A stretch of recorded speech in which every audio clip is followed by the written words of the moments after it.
দেশের সমুদ্রসীমার সার্বভৌমত্ব সুরক্ষার পাশাপাশি সামুদ্রিক নিরাপত্তা নিশ্চিতকরণ এবং সমুদ্রে সুশাসন প্রতিষ্ঠার লক্ষ্যে নৌবাহিনীর নিয়মিত টহল কার্যক্রম চলকালে শুক্রবার বঙ্গোপসাগরে টহল চলাকালে কুতুবদিয়া বহির্নোঙর এলাকা থেকে অবৈধভাবে মায়ানমারে পাচারকালে 1000 লিটার ডিজেল, 650 বস্তা সিমেন্ট ও একটি ইঞ্জিন চালিত বোটসহ 11 জন চোরাচালানিকে আটক করেছে বাংলাদেশ নৌবাহিনী।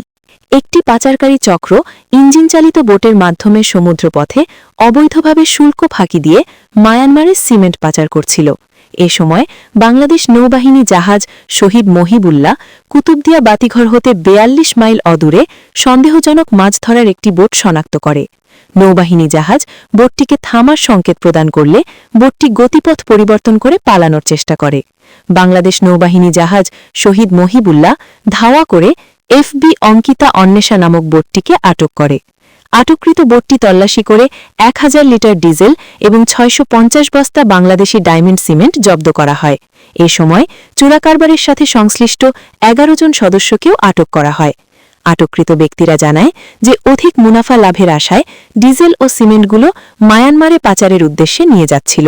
পরবর্তীতে জব্দকৃত মালামাল ও আটককৃত ব্যক্তিদের আইনানুগ ব্যবস্থা গ্রহণের জন্য পতেঙ্গা মডেল থানায় হস্তান্তর করা হয়। ডেস্ক রিপোর্ট, বাংলার গেজেট।